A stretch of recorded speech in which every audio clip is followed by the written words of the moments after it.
Welcome to Clearing the Clutter Inside and Out with Julie Coraccio. Every Tuesday at 1 p.m., Julie interviews experts on all areas of clutter: physical, mental, spiritual, and emotional. A clutter coach and professional organizer, Julie also offers tips to help you get clutter-free for a more joyful and fulfilling life. So today we're going to be talking about honoring all emotions. I believe that a lot of times people get stuck because they see things as good and bad. For instance, hate, anger, rage, jealousy, those are seen as bad emotions. While we could argue that they can be seen as bad emotions, I want you to start perhaps considering to have a different perspective, which I'll talk about today. I believe that we need to honor all our emotions and step back and be neutral and not label it as something that's good or something that's bad. Because I think, one, that's where we get stuck a lot, because if we're like, oh my gosh, this is a bad emotion, I can't acknowledge it, I have to ignore it, instead of understanding you're human. And even if you're really spiritual, you're going to have those days when you're completely human. You know, I work on myself constantly, and I just said the other day, good gosh, how many layers can one woman have? It seems sometimes that it's never ending, and I think, oh, I've just released this layer, only to find maybe a couple weeks later a new one. So I want to use what happened to me this week as a good example. I am a former stufferer of emotions. I didn't acknowledge things. I would just stuff it down. Now, as I'm sure you know, if you ignore something, stuff it down, it's going to come out in some way. And I would say for me, the biggest way it would come out would be through emotional eating. Instead of acknowledging how I felt, I would just eat. Now, you know, different times in my life I was really thin, really chunky, because I would just eat, and even if I was thin, I would eat, and then not eat to compensate for that. But as a former stuffer of emotions, I really try to work hard on acknowledging that. So, one, I don't want you to get away from seeing any emotion as good and bad. I think that that's the first step. And life happens. Not everything is perfect. Not everything is always positive. And I think sometimes we need to get away from that, because people have this expectation, if you're on a spiritual, religious path, you know, you're supposed to not have these feelings, or, oh my gosh, how can I feel something negative when I'm working on myself? So I want you to let go of that notion as well. I was just interviewing someone the other day, and we talked about, which makes a lot of sense, a lot of people believe in this time period that a lot of light's coming in. You know, I personally believe the truth is coming up in all areas around the world. Whatever's been hidden is now coming to light. But if you have all this light coming in, whatever's the darkness has to come out and has to be released. And, you know, I'm laughing, as I mentioned earlier, about all these layers of junk. I'm like, good gosh, but as I'm trying to raise my vibration, work on myself, become a better woman, if I'm to lighten that and raise my awareness and raise my consciousness, then I got to clear all the junky clutter of negative emotions that I've been holding on to. So the first thing I want to talk about or suggest is to honor the emotions. We've talked a little bit about changing our perspective. Don't stuff. That's one of the things I think people do. I think they also sometimes go off the deep end and can't let it go, and we'll talk about that in a minute. So this past week, someone made me really angry. Anger seems to be coming up a lot for me. And I wasn't going to be confrontational. You know, unless someone asks for my help, I'm trying really hard to not say, hey, victim mode, hello, don't play the victim card. And so someone did basically question my integrity, and it was very apparent for me, because I was able to stand in non-judgment and be neutral. I'm like, okay, this is their issue, as it is with anything in life. Remember, don't take anything personally, because whatever someone is throwing at you is only a reflection of themselves. It's how you react that we need to pay attention to. So I thought about it, and I thought, okay, I'm upset, and I just calmly said, well, you know, all you had to do was ask, and had a response. And then a couple of days later, I did a longer email, but I was angry. And I came home that night, and I laughed, because I ended up getting up at 1 o'clock in the morning. So what do you do when you're up? I perused Facebook, and I laughed because I saw this post that was depending on what time you would wake up, what it correlated to. And I was up from about 1 to 3, and that correlation was the liver and anger, and I kind of cracked up because I was completely pissed. Now, in the past, I would have tried to stuff it down, would have eaten a pizza or chips or ice cream, pick your poison. But what I ended up doing was I'm like, okay, let's just acknowledge this and sit with it.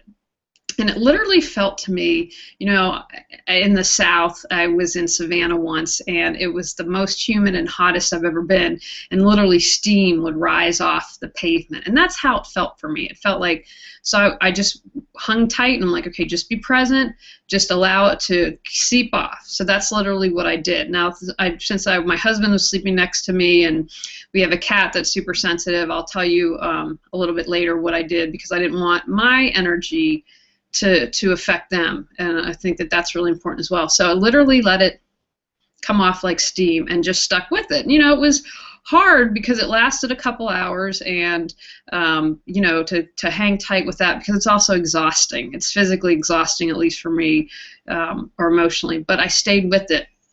I resisted the urge to ignore it.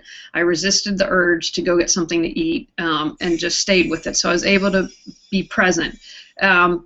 And again, I didn't see this as something bad, because I was like, okay, great, awesome, thank you. This is a gift, because it's allowing me to release another deeper layer, because it wasn't just the incident. I could tell enough about it to know that I'm like, okay, this is some other junky crud that's coming up, so just release it. And I try to see things like this as a gift. Another example, like I said, I've been releasing a lot of anger lately. I got angry at someone, and I said, okay, it's about you, so let's take it down, which I love this method. It works for me. I just call take it down, which is I go through the layers, because I've discovered that a lot of times underneath my anger is a lot of sadness, or it might be fear. And in this particular case, I was angry, but I said, okay, let's dig a little deeper. And after some digging, I realized there was a fear I had. It was a fear of failing at something. And so I was like, okay, now that I know that that's what it's really about, I can thank it at the gift that this is and release it. So again, if we're not judging whether something's good or bad, we're able to say, okay, this is a gift, this is an opportunity, maybe it's for me to see a new perspective, to release something, to see something that I still need to work on. So if we honor all our emotions, then that's a non-issue. So, okay, you're like, okay, this is good and dandy, but what about in the practical world? So here are some tips that I have to honor all the emotions. I talked about this the other day. Be like an airplane. Watch the airplane fly on by, and you're just sitting there. Imagine yourself. I just saw Star Trek, the movie, for first time that I think came out a couple years ago. Imagine yourself in. I'm partial to Captain Jean-Luc Picard, but imagine yourself in the nice captain's chair, and you're just sitting there, and you're watching, and you're observing, and you're doing it from a place of non-judgment, and you're doing it from a place of just kind of holding space to what you can learn. Like I did the other day, like it was obvious to me why this person was upset at me. And so I just sat there and observed, and I didn't engage. It was tough. I mean, I'm still human. I want to say, you're in complete victim mode, but I didn't. I'm like, okay, observe what's happening here. Don't let it bring you down. And that's something that I want to really emphasize. I'm in an interesting point in my life where I'd been doing something for a while, and the people that had been involved with it, some intimately and some on the periphery, are just at a different level of consciousness and awareness that I am. But I found that it has been a challenge for me to even be around that energy, because it brings me down. Because, like in this particular situation, I'm like, I'm not going to engage. I'm not going to allow someone else's actions to bring me down, because I have control over that. I don't have to drop down to the drama. I saw this great Polish proverb that I posted on Facebook and on Google Plus saying, not my circus, not my monkeys. That's my new favorite mantra. Not my circus, not my monkeys. I'm not going to engage in your drama. I'm not going to allow it to bring me down. So can you be in non-judgment and observe what's happening, and at the same time honor what you're feeling?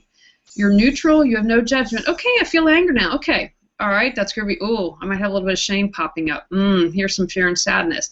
And again, being like, okay, think of yourself as a curious reporter, or you're doing research or something, and that's kind of the perspective you want to come from. So you allow it to come up, you honor it, and you see what messages you can get from it. I interviewed someone yesterday, and she said, ask why. Why is this happening to me? And I think that's a wonderful place to start as well. But what's key, so you're doing this, remember, being observing, you're being neutral, but don't get stuck, because I think a lot of times, I talked about earlier how I was a stufferer, And so I would just stuff things down, so that really affected me. But think about someone you know who might go like, "Bleh!" and go crazy, and still that you're like, gosh, they seem like they're angry 24/7. So don't get stuck in that. Don't, at some point, I told you the other day, it was for 2 hours burning off this anger, and I was like, oh, good gosh, this is lasting long. But don't get stuck. Don't wallow in the anger. Don't keep going there. I think of someone that I see. I love social media because it allows me to really practice reading energy and what's going on, and like the layering. Okay, what's really going on with this person? And there's someone I know, and just the anger is continuous. It's like they're caught in a loop and can't get out of it. So again, if you're caught in that loop, ask why. Ask for assistance. I have asked the universe, okay, I need help with this. I'm bothered by this and I can't figure it out. If there's a trusted friend that you can talk to, whatever it is that you're comfortable with. If you can use crystals, if you can stop and meditate, wake yourself up. Don't get caught in that loop and get stuck. And you can still honor and do that, but allow it to come up, but don't get stuck. I wanted to talk also about an energetic response. So it's the middle of the night. I'm having all this anger. My husband's sleeping next to me. We've got Joey, who is super sensitive and picks up on everything, and so I didn't want to harm them. And this is something I use, and I'm sure if you do more research, there are tons of different alternatives that you can find that will suit your needs. But I went to the Clearsight Clairvoyant School out in the Los Angeles area of California, and I love it. Total integrity, total amazing teachers. But one thing they taught us was that the rose is a universal symbol of love. And so that way, if someone's bothering you, you put them in the rose and blow them up, and then you push that energy away to be recycled. That's why I love the universal recycles everything. The universe is green, go green. And so then it goes back into, it's transmuted and goes back into regular energy to be recycled again. So if someone's driving you nuts, put them in a rose and blow them up, because you're surrounding them with love. So you're not doing anything negative. You're not doing anything that's creating karma. That's something that I think that's great. Also, what I did was, as the anger was seeping off, I put big, light, white roses all around me to catch all of this negative energy that was coming off, so it would stay within my aura and within me, and it wouldn't affect my husband or the cat.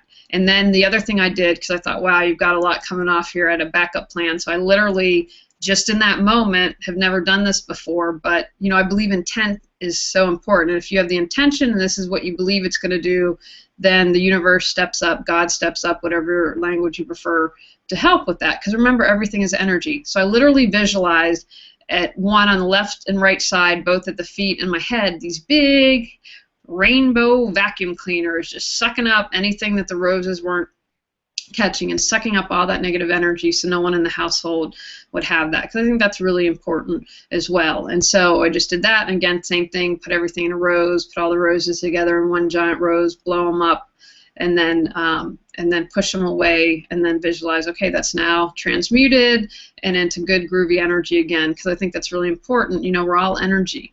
And so I've also learned, I've been working with a healer as well, who said to me recently, she said, I think you're an empath, and that was news to me. I'd always been kind of, I think, a compassionate person, but it just means I need to do more work, and I need to be really aware of whose energy, and as I mentioned earlier, I'm getting to the point where if someone's just not working on themselves and doing things, or continues to be in the victim mode or whatever it is, it's physically hard for me to be around. So I'm working on learning some new techniques to help with that. But I want to encourage that, if you're in the moment feeling your emotion, and it can be intense, but that you do some energetic work so that others around you don't need to get in your muck. So I'm going to encourage you this week to honor all your emotions. Don't see anything as good and bad or negative. Respect where you are in the process. We're all going to learn until we die, and just honor, like, okay, this is where I am on my path, and just keep working. And I truly believe, I was working with someone the other day, and they're doing awesome because they're taking that step forward, they're trying, and they're moving, and they're doing something. So I encourage you to honor all your emotions. Don't see anything as good and bad. Love and respect where you are. And remember, don't allow this, but after this thing, then I got up and did a walk the next morning. Being in nature really soothes my soul and makes me happy. So when you do that, acknowledge it was something and balance it out and do something nice. But when we hold on to the emotions, such as whatever it is, it creates clutter in our life. And by doing that, it allows you to just free up another layer, and it allows you to get to that more authentic self that is you. And when you don't have all this junk cluttering your life, you can see clearly, you know what you're meant to do, and you can get going on that life purpose that you have. So all right, everyone, get out and clear the clutter this week and honor all those emotions. Thanks for joining us on Clearing the Clutter Inside and Out. You can find out more about Julie Coraccio and her services at reawakenyourbrilliance.com.